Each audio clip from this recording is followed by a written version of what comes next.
Hey, once again, this is Tim Derling, and this is Tim's Vinyl Confessions. Thanks for tuning in for another episode. Going through another bunch of cassettes this time around. This time I'm going to go through what I've held on to over the years for my Aerosmith cassettes. I did an Aerosmith TVC. It was among one of the first ones I did. But this one is, I'm going to go over my cassettes. I don't have them all, but I've got some variations of old and new, and just some different ones I want to show you. So, go over my Aerosmith collection on this edition of Tim's Vinyl Confessions. A couple of these are from the 1993 Sony reissue campaign, but only the two, including their first one. So this originally came out in 73. This is the 93 reissue, because you've got the cover taken up the entire front. So you could definitely tell that's a newer one by looking at the side and then looking at the back.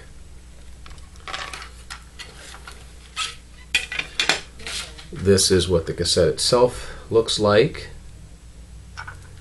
and inside it has, this is the picture that would have come with the album, and the same write-up by Stu Werbin that's inside the record. Very minimal, but more to it than the original cassette would have had. So that's the first Aerosmith album. From then on, we get some vintage looking cassettes here. Mostly, primarily Canadian versions. Here's Get Your Wings. This is a Canadian cassette. It's not an old Canadian cassette, but it's probably late 80s. This doesn't have the black part of the cassette case. That's one indication that it's newer. The big indication is that you don't have a black cassette tape, you've got a clear colored one. Starting to look a little bit more like the American cassettes. And also the J card isn't actually a J card, it's more of a, I don't know, a U card, I guess. It just extends through the whole thing instead of just going down about halfway, because you've got a clear colored cassette case, and you can show off more, although it's a lot of plain white there. Next up, we've got an older cassette, Toys in the Attic. I've got a clear case on it, but I don't think a clear case came with it originally. Just kind of switched it over the years, because you can see it's actually a J card and a black cassette tape. And I don't know how well you can see that, but the way that it's written on there is quite old too. I'll hold that long enough there. Hopefully that'll focus in. So that's Toys in the Attic. Next up, Rocks. Looks about the same as Toys in the Attic. Probably about the same vintage. Probably mid to late 80s reissue. Again, this one probably didn't come in a clear case. And the cassette itself is rather faded. I don't know if you can read that.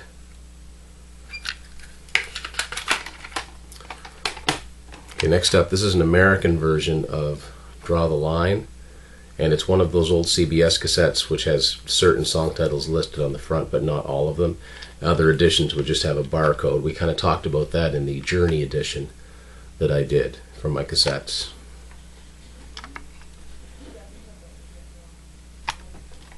This is the first one that I know of. First of all, this is the cassette itself. Usual American looking cassette. This is the first one I know of that actually had some credits in it.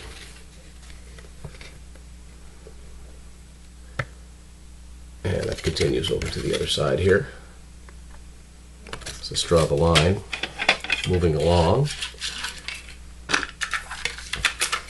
Another old Canadian edition. Live Bootleg.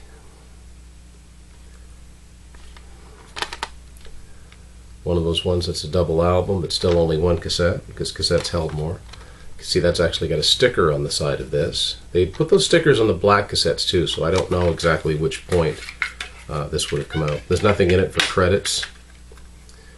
And that's what the cassette itself looks like for Live Bootleg. The oldest cassette here, and I love finding these old Canadian CBS cassettes that look like this. This is Night in the Ruts. I just plain love this album anyway, but this is a really old Canadian edition of it. Look like that on the side, and that on the back. and would have the CBS Canada address embossed into the side of this. And the cream colored cassette was probably closer to white when it was new, but it's faded. This tape probably doesn't play, or if it started to play, it would squeak and make all kinds of horrible noises. Next up, the cassette, I'm going to show you kind of a hybrid, and I'll show you what I mean by that. This is Aerosmith's Greatest Hits, and to look at that, and that, and that will tell you that this is a 93 reissue. I got this used, and the cassette itself, this is an old Canadian cassette, so there's a little switcheroo going on here, but it's kind of cool. I'm glad that I found this. So somewhere there's the newer version of the cassette with the old J card maybe, and in this one there's all the songs listed and where they came from originally. But on the back, it's all of the albums in the reissue series minus the one that we're looking at. So that's what the Greatest Hits looks like. I used to have Rockin' a Hard Place on cassette. I haven't picked up another replacement copy. So next up we have Done with Mirrors. Of course, everything on here is backwards. This is a Canadian edition. In the corner there it says contains a bonus track. The cassette and the CD of Done with Mirrors contained the song Darkness, which was not on the record for whatever reason. This is an original issue of Done with Mirrors from Canada because Geffen was distributed by WEA as opposed to MCA, which would have happened in late 90, early 91. Cassette itself, again, everything backwards except for the serial number. There must have been a reason that they couldn't do that. And on the inside, credits, again, everything backwards.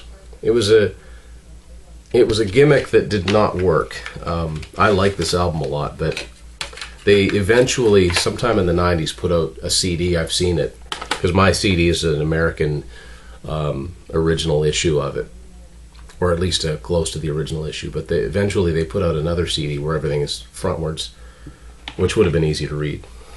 I don't have either of the classics live anymore on cassette. So this is Permanent Vacation. This is a Canadian edition, but it is a Geffen reissue after Geffen was purchased by MCA. So a lot of the copies you see of this will be original. On the side of it will look more like this, just not backwards. But this is that looks like the American version always did.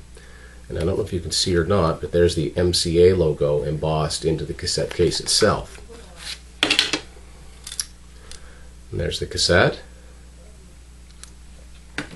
And this has the usual, it's the jail picture, sort of the collage of things there that you're used to seeing if you know this album, band photo, credits, and all the lyrics. So that's that edition of Permanent Vacation. I don't have a cassette copy of Gems at this point. Well, I used to. So here's Pump. This is a Canadian Columbia House edition, a newer version of it. Here's the fun thing about Columbia House. I've mentioned Columbia House a lot on this show, and I hope you know what I'm talking about, but if you're younger, you may have to look it up. But on a Geffen album, if it's a Columbia House issue, you wouldn't know if it was made by Warner or by MCA, because they don't list the distributors, distributed by Columbia House. So stuff that you're used to seeing inside of Pump.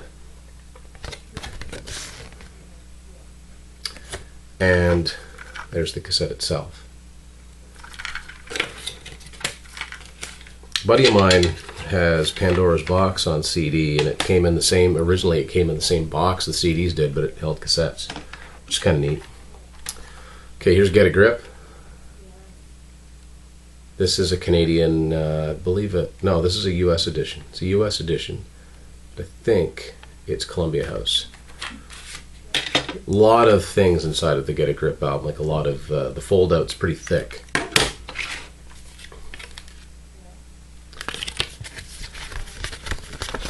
They really had a sort of some unique imagery going on at this on this album here. So all that, credits, and then all the lyrics.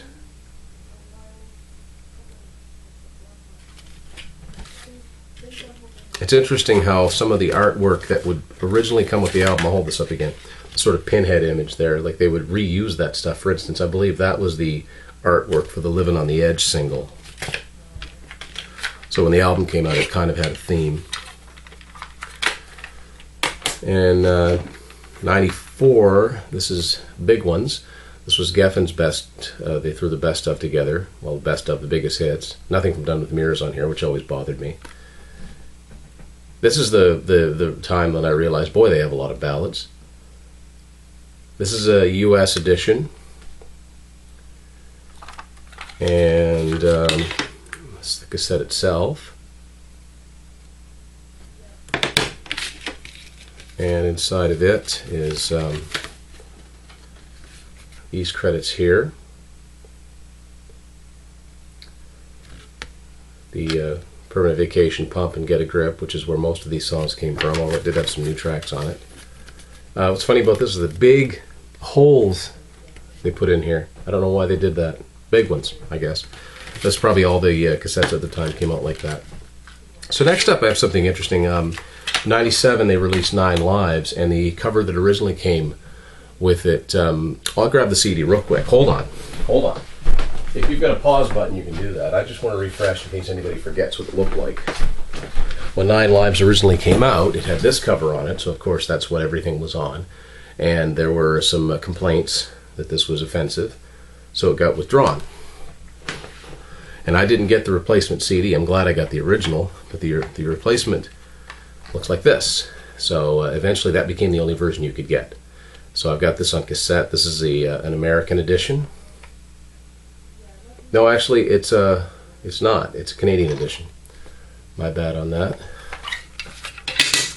And of course, by this time they were back on Columbia and Sony.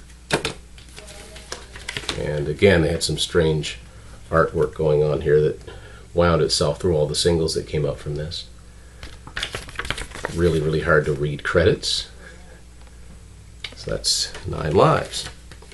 And I got one more cassette to show you. Around the same time 9 Lives came out, Sony put out a limited edition EP, which I have on CD as well, called Made in America. Now, I don't normally buy all the cheap record company compilations that come out. In fact, Aerosmith have had several that I haven't bought. But this one appealed to me. It kind of came out at the right time. It was cheap, and it just had the right combination of it. It had a cool artwork on it. And it also had kind of a neat song listing. So Back in the Saddle, Toys in the Attic, Seasons of Wither, Walk This Way, Chip Away the Stone, a song I love, and a live version of One Way Street, which is originally off the first album. This is recorded at their Mama Kin's Club in Boston in '94. So I thought, well, you know, that's worth buying. So yeah, I managed to get that on cassette. It's a Canadian edition too, by the way. And that's a picture of the band on stage and a picture of the albums that these songs came from, except for the live song. So just an interesting collection of odds and ends, I guess. I used to have the Joe Perry Project albums on cassette, but I've got those on CD. So those are my Aerosmith cassettes. Thanks for watching this edition of Tim's Vinyl Confessions.